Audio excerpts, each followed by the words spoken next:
everyone, welcome back to my channel. How you guys doing? I hope you guys are good. If you're new to this channel, igama lami ngu-Ongi, Wongeza, Wongi. I go by either. Thank you for joining me. Oh, usually, let me just introduce this channel properly. In the words of, oh great, D'Angelo Wallace.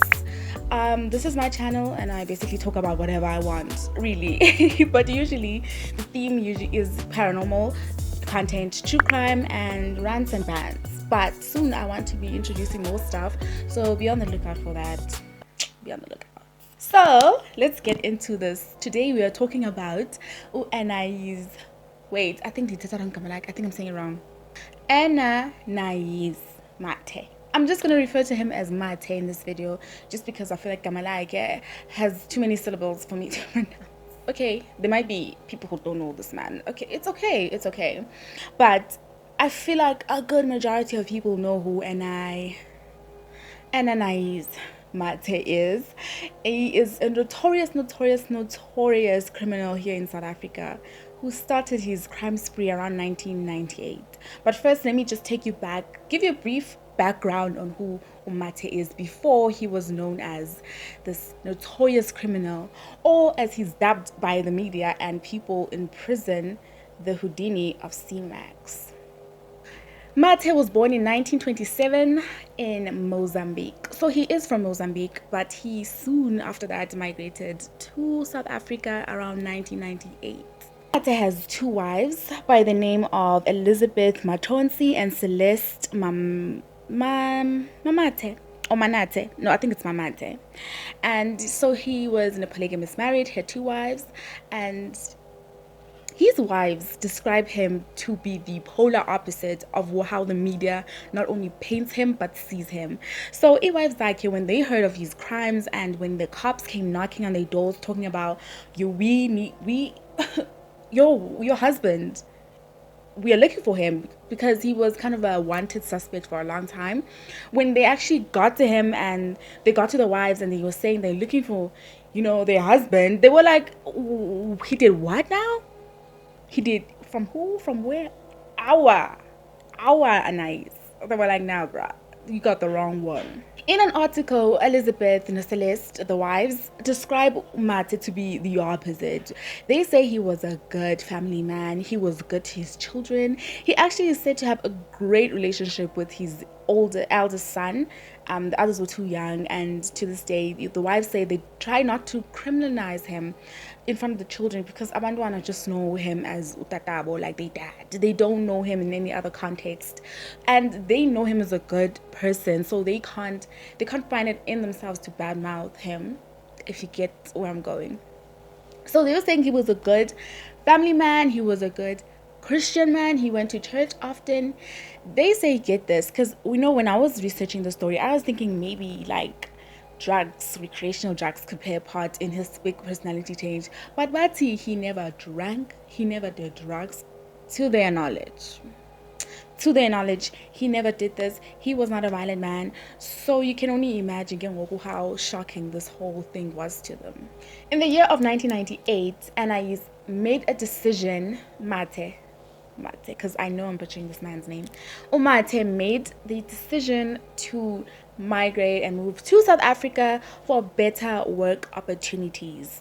Now, this is where the wives say, nah, he was good. He was chilled. He got to South Africa.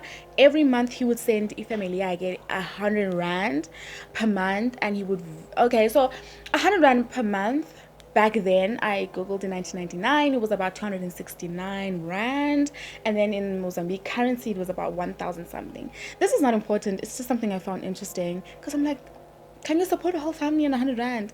But yeah, it looks like it was very much possible back in the good old days. So every December he would also go home, spend time with his family. This is during the time when his crime sprees were taking place. He was not out of character. He was still the same man they knew him to be. And mind you, so in 1999 he moved to South Africa for better work opportunities. And in 1999, the year he moved to South Africa, is the year his crime sprees actually started. So Now we're just going to talk about the magnitude, the sheer magnitude of this man's crimes. Now I know you're thinking, how notorious can one person be? When I tell you this man, he was convicted of 5 counts of murder, attempted murder, rape, hijacking, and armed robbery, and he was found guilty of 67 of 71 charges and was sentenced to 54 years imprisonment with the minimum of 43. First of all, I feel like the sentence does not fit the crime. Just randomly, please don't make fun of my mic setup. One day I'll be able to afford a proper microphone situation, and then who's gonna be laughing then? Who's gonna be laughing then? This man is said to have killed 13 dogs by poisoning them during his crime spree, because that's the way he could actually get into these houses. Remember, he was also convicted of armed robbery and robbery. So he would rob houses, right? And the way he would do this is that he would have to poison the dogs so that the dogs can't alert the people of the house. And one of his techniques that are documented is that, so he would poison the dog, so your dog is not gonna bark and it's not gonna wake you up in the middle of the night.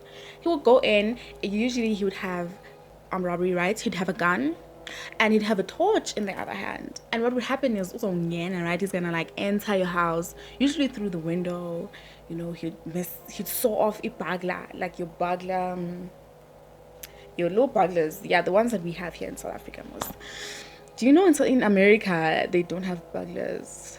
So that goes to show you crime rate in South Africa, how deep it is. But anyway, he would enter that way, and what he would do is he'd shine a torch on your face to disorientate you.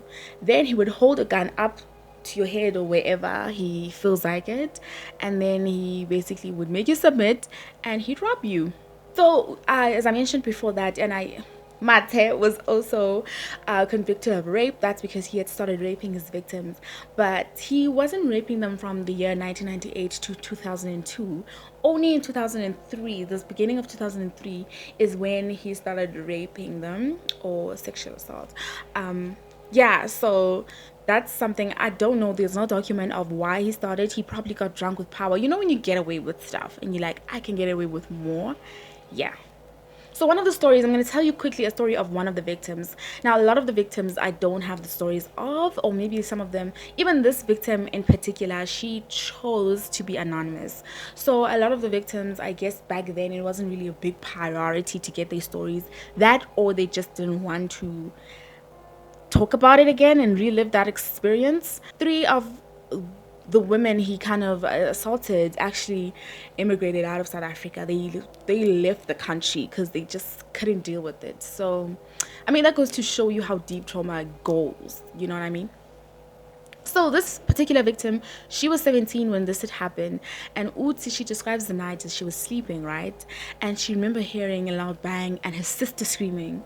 So she got up. Like, you know, when your sister's screaming, you get up suddenly, right? And she says she remembers thinking to herself, should I put my contacts on, because I can't see anything without my contacts. Everything is blurry. And then she heard her sister scream again, so she's like, okay, you know what, I'm just gonna leave my contacts. I need to go to my sister. She runs towards her sister's room, and when she gets there, she sees Mathe, ne? But Uti, he was very blurry, because remember, she's blind as a bat. She can't see much without her contacts, but she's seeing the outline of the man. And Uti, I mean, she's not trying to be funny, but Mathe has a very particular head shape, and Uti, she remembers the shape of his head, ne? So Mathe told her to get in bed with her sister and to cover themselves with blankets, otherwise he'll shoot them. You know, he started threatening them that, okay, because I'm sure he thought she could see him, but he didn't know that she wasn't wearing her contacts. Anyway, they covered themselves with the blanket. The victim recalls saying that he was so quiet. He was so quiet they could barely hear a peek out of him.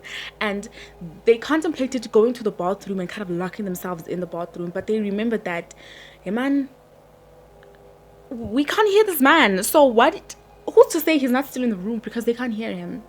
Anyway, after a few minutes, he comes back and he pulls the victim by her legs and tries to, I don't know, forcefully, you know, assault her. At that time, his sister notices what happened. She starts screaming and starts hitting him. And I guess that reaction started him. Oh, he was like, oh no, people are gonna hear me.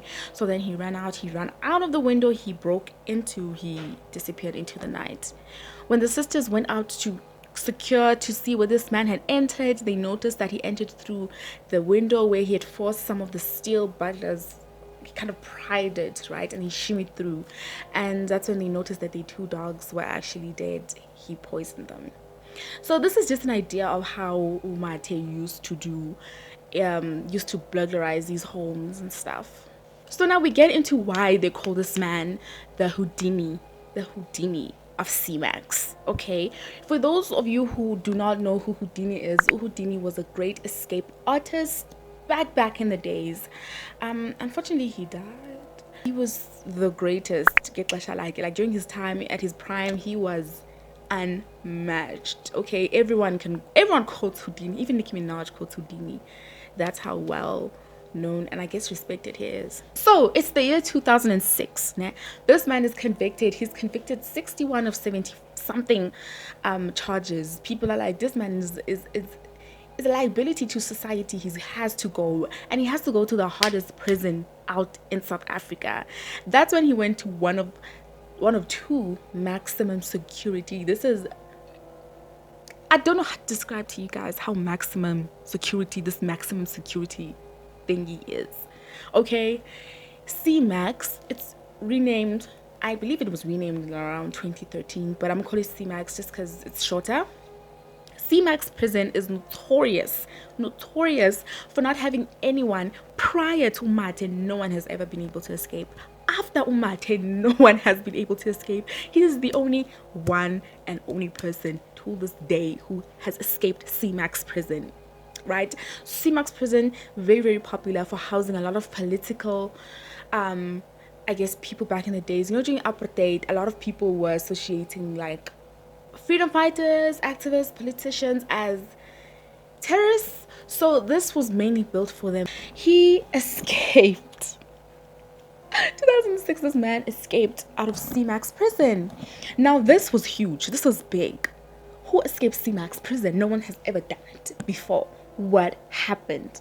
Let me tell you now. According to Mathe, because to this day no one knows the full story of how this man escaped, because this man gave us some weird story about how he escaped. According to him, was lathered himself in petroleum jelly, aka Vaseline. He did that and he shimmied out of bulletproof windows that were, by the way, 20 centimeters by 60 centimeters. And he got out, took his bed sheet, right? Made it into a little rope thingy that he can shimmy down and climb down the window. Then he took dirt or grime, as they describe it in articles, and he wrote "F-U" on the walls for the security guards to see. Now, according to a lot of people, that story is bullshit. It's bullshit. People were convinced, or the maximum security people. I mean, you imagine you create this prison. No one has ever broken in, no one's broken out. People seem to forget prisons are businesses, and they want to ensure the state that, because a lot of prisons are built by independent builders now, or independent entities. So they don't want to believe that their maximum security prison is not maximum security. So they're like, no, what we believe is that he had bribed the security guards. With what? My first thought was, what does he have that the security guards just need from this man who's in prison, who's poor, who was robbing to get short change and to do whatever? I mean, he was said to have been part of a notorious hijacking group, so maybe it's possible. Anyway, that was the prison's theory. No way could he have shimmied out and climbed down with even though there's visual proof of the prison with the rope and stuff, and it was seen that he had broken the walls around the window, and he'd used a steel bar that was part of his bed to kind of pry the windows. So I mean, both sound Vaseline. So he was, of course, caught a month later. He was caught a month later. He was put back to prison, and then he had tried to escape 2 more times. One time in 2013 by chiseling away a wall, and also in 2016 by breaking a window and trying to leap out. But this time the guards caught him in time. And by the way, I forgot to mention the guards that were suspected to have helped him in his first escape were all dismissed. They were let go. And so the second and third time around, he was quickly caught. I'm sure he was moved to a second maximum prison. So there are two, remember? He was moved to the second one. December of 2016. So the first time was 2013 and the second time was 2016. In December of 2016, after he tried to escape, he passed away in prison due to digestive problems. According to the articles, he had some constipation and like colon problems. So yeah, he was caught. He passed away. There were mixed reactions to him passing away. A lot of people were happy. They were like, good, one less criminal to, freaking deal with in an already chaotic South Africa that we live in, society that we live in. But his family, his wives, so Celeste and Elizabeth, they like, we feel bad. We need to give him a dignified burial, and we need to do good by him, because we feel sorry for the victims, we apologize, but to us he was a great husband, and abantwana bakhe know him nothing more than him being just a good dad. Before we leave, I'm just going to read to you guys a list of the numbers of his crimes. So it's just something I guess people did. Listen, let me read it out for you and you understand. Mathe is said to have broken into 19 houses. He had committed crimes in 3 provinces. He had stolen about 24 phones. He had killed about 13 dogs. He had raped about 7 women. 3 of those women actually left the country. He was convicted of 64 charges. 2 policemen died while investigating his case. 2 witnesses disappeared before they could testify. 146 exhibits were presented in court during his trial. 150 people testified against him, and 54 years was the number of years he was set to serve. So yeah, that was the story of Ananias Mathe, aka the Houdini of C-max, or according to our parents, aka the Great Escape Artist.